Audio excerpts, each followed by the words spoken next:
যুদ্ধবিরতি লঙ্ঘন করে লেবাননের পবিত্র মাটিতে ইতিহাসের সবচেয়ে নারকীয় হামলা চালিয়ে যুদ্ধ অপরাধী ইসরায়েল মূলত নিজেদের কফিনের ঢাকনাটাই নিজ হাতে খুলে দিয়েছে। এই চরম চুক্তিভঙ্গের পাল্টা জবাব হিসেবে ইরান এমন পদক্ষেপ নিয়েছে যা পুরো পশ্চিমা বিশ্বের অর্থনীতিকে আবারও গলা টিপে ধরেছে।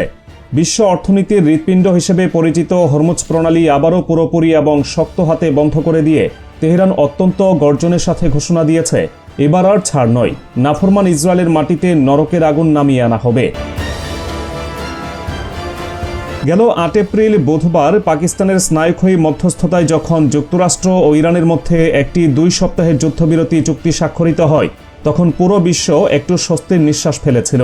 এই চুক্তির অন্যতম প্রধান এবং অলঙ্ঘনীয় শর্ত ছিল ইরান হরমুজ প্রণালী দিয়ে আন্তর্জাতিক তেলবাহী ট্যাঙ্কার চলাচলের অনুমতি দেবে এবং এর বিনিময়ে আমেরিকা ও ইসরায়েল তাদের সমস্ত সামরিক আগ্রাসন চিরতরে বন্ধ রাখবে। পাকিস্তানের প্রধানমন্ত্রী শেহবাজ শরীফ অত্যন্ত আত্মবিশ্বাসের সাথে ঘোষণা দিয়েছিলেন, এই যুদ্ধবিরতি চুক্তির আওতায় যুক্তরাষ্ট্র ও ইসরায়েলের পাশাপাশি তাদের সমস্ত মিত্ররাও অন্তর্ভুক্ত থাকবে। অর্থাৎ লেবাননের হিজবুল্লাহর ওপরও কোনো ধরনের হামলা চালানো যাবে না। চুক্তির পর ইরান অত্যন্ত বিশ্বস্ততার সাথে তাদের কথা রেখেছিল এবং বুধবার সকালে তাদের বিশেষ অনুমতি নিয়ে 2টি বিশাল তেলবাহী ট্যাঙ্কার হরমুজ প্রণালী অতিক্রম করেছিল। কিন্তু ইসরায়েল তাদের চিরাচরিত স্বভাব অনুযায়ী কয়েক ঘন্টার মধ্যেই চুক্তির সাথে চরম বেইমানি করে বসে। ইসরায়েলি সামরিক বাহিনী পাকিস্তানের প্রধানমন্ত্রী শেহবাজ শরীফের ঘোষণাকে স্রেফ ডাস্টবিনে ছুঁড়ে ফেলে অত্যন্ত অধ্যত্বের সাথে জানায়, লেবাননে হিজবুল্লাহর উপর তাদের হামলা কোনোভাবেই বন্ধ হবে না। এবং এই ঘোষণার কয়েক ঘন্টার মধ্যেই বুধবার সন্ধ্যায় লেবাননের রাজধানী বৈরুত এবং অন্যান্য অঞ্চলে ইসরায়েল এমন এক পৈশাচিক, উন্মাদ এবং অস্বাভাবিক বোমাবর্ষণ শুরু করে যা গাজার ভয়াবহতাকেও হার মানায়। লেবাননের স্বাস্থ্য মন্ত্রণালয়ের তথ্য অনুযায়ী এই পৈশাচিক হামলায় এখন পর্যন্ত প্রায় ৩০০ জন নিরপরাধ মানুষ প্রাণ হারিয়েছেন এবং প্রায় ১৫০০-এরও বেশি মানুষ মারাত্মকভাবে আহত হয়ে হাসপাতালের মেঝেতে মৃত্যুর সাথে লড়ছেন। লেবাননের প্রধানমন্ত্রী নওয়াফ সালাম অত্যন্ত ক্ষোভ ও হতাশার সাথে জানিয়েছেন, ইসরায়েল এখন তাদের প্রতিরক্ষাহীন বেসামরিক নাগরিকদের নির্বিচারে পাখির মতো হত্যা করছে। তারা আন্তর্জাতিক আইন এবং মানবিকতার সমস্ত নীতিকে চরমভাবে অবজ্ঞা করে রক্তের এক পৈশাচিক হোলি খেলায় মেতে উঠেছে। ইসরায়েলের এই চরম চুক্তিভঙ্গ এবং লেবাননে চালানো গণহত্যার খবর তেহরানে পৌঁছানোর পর ইরানের সর্বোচ্চ নেতৃত্ব এক মুহূর্তও দেরি করেনি।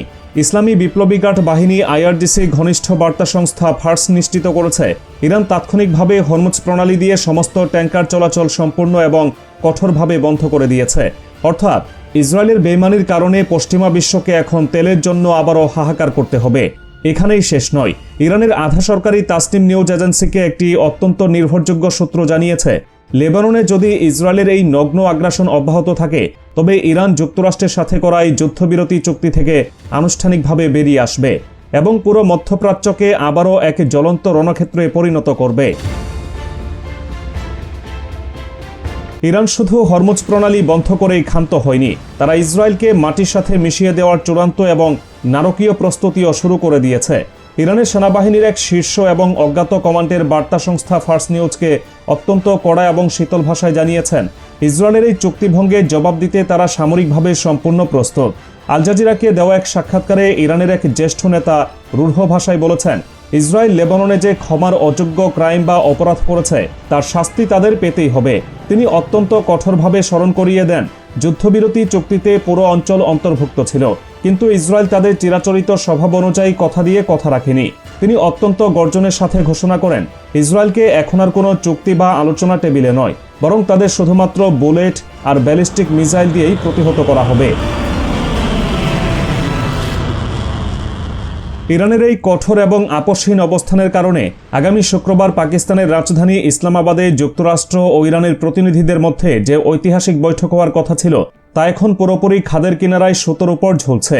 ইরান মধ্যস্থতাকারী দেশগুলোকে অত্যন্ত পরিষ্কার ভাষায় আলটিমেটাম দিয়ে জানিয়ে দিয়েছে, যদি লেবাননে ইসরায়েলি হামলা অবিলম্বে বন্ধ না করা হয় তবে তেহরান কোনো অবস্থাতেই যুক্তরাষ্ট্রের সাথে আলোচনা টেবিলে বসবে না। এর পাশাপাশি ইরান অত্যন্ত ভীতিকর এক সতর্কতা জারি করেছে। তারা জানিয়েছে, হরমুজ প্রণালী তো বন্ধ থাকবেই, সেই সাথে উপসাগরীয় আরব দেশগুলোতে থাকা পশ্চিমা সামরিক ঘাঁটিগুলোতেও আবারও বৃষ্টির মতো মিসাইল হামলা শুরু হবে। এর মানে ইসরায়েলের একগুঁয়েমির কারণে এখন পুরো মধ্যপ্রাচ্যে থাকা মার্কিন ও পশ্চিমা স্বার্থগুলো ইরানের অত্যন্ত সহজ এবং নিথর নিশানায় পরিণত হতে যাচ্ছে। ইসরায়েলের ভেতরেও এখন এই যুদ্ধ নিয়ে চরম হাহাকার এবং গৃহযুদ্ধের পরিস্থিতি তৈরি হয়েছে। প্রধানমন্ত্রী বেনিয়ামিন নেতানিয়াহুর এই আত্মঘাতী সিদ্ধান্তের কারণে বিরোধী দলীয় নেতা ইয়ার লাপিদ তাকে তুলোধনা করেছেন। টাইমস অফ ইসরায়েলের প্রতিবেদন বলছে, ইয়ার লাপিদ কড়া ভাষায় বলেছেন, ইরানের সাথে এই যুদ্ধ ইসরায়েলের জন্য এমন এক কূটনৈতিক বিপর্যয় যা ইসরায়েল রাষ্ট্র আগে কখনো দেখেনি। তিনি নেতানিয়াহুর তীব্র সমালোচনা করে বলেন, নেতানিয়াহু যখন বাংকার থেকে বেরিয়ে এসে নির্লজ্জের মতো দাবি করবেন যে ইরানের বিরুদ্ধে এই অভিযান সফল হয়েছে, তখন সেটি হবে শতাব্দীর সবচেয়ে ডাহা এবং সস্তা মিথ্যা। লাপিদ বলেন, ইসরায়েলি সেনাবাহিনী এবং বিশ্বসেরা বিমান বাহিনী হয়তো ভালো কাজ করেছে, কিন্তু নেতানিয়াহু তার অধ্যত্ব, দায়িত্বহীনতা এবং পরিকল্পনার অভাব দিয়ে ইসরায়েলকে এক কৌশলগত বিপর্যয়ের দিকে ঠেলে দিয়েছেন। ইয়ার লাপিদ এখানেই থামেননি। তিনি নেতানিয়াহুর বিরুদ্ধে সবচেয়ে মারাত্মক এবং লজ্জাজনক অভিযোগটি এনেছেন। তিনি বলেছেন, নেতানিয়াহু এই যুদ্ধ পরিচালনার সময় আমেরিকানদের কাছে লাগাতার মিথ্যা কথা বলেছেন, যার ফলে দুই দেশের মধ্যকার ঐতিহাসিক বিশ্বাস এখন মারাত্মকভাবে এবং চিরতরে ক্ষতিগ্রস্ত হয়েছে।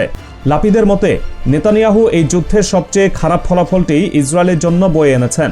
ইরানের শাসন ব্যবস্থাকে এক চুলো পরাজিত করা যায়নি, তাদের পারমাণবিক হুমকি বিন্দুমাত্র দূর হয়নি, বরং এখন ইরানের ব্যালিস্টিক ক্ষেপণাস্ত্র এবং হিজবুল্লাহর হাজার হাজার রকেট ইসরায়েলের প্রতিটি বাড়ির দিকে তাক করা অবস্থাতেই রয়ে গেছে।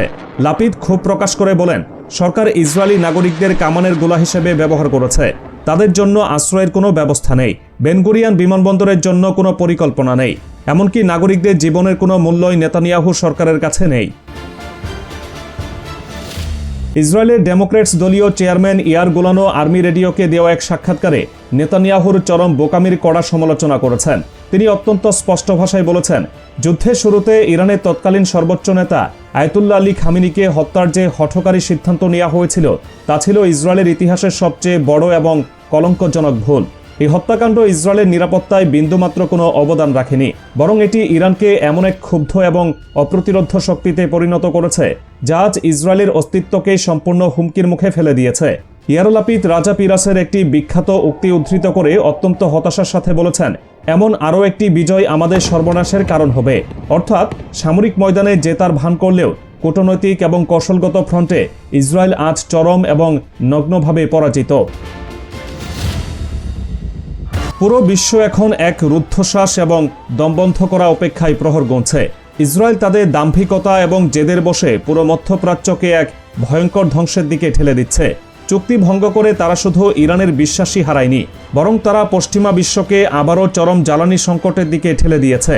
ইরান সাফ বলে দিয়েছে, তারা কারো রক্তচক্ষুকে ভয় পায় না। হরমুজ প্রণালীর নিয়ন্ত্রণ নিজেদের হাতে নিয়ে তারা বিশ্বের অর্থনীতিকে যে কোনো মুহূর্তে পঙ্গু করে দেওয়ার চূড়ান্ত ক্ষমতা রাখে। লেবাননের মাটিতে ঝরা প্রতিটি রক্তবিন্দুর হিসাব এখন কড়াই গন্ডায় সুদে আসলে বুঝিয়ে দিতে প্রস্তুত তেহরান।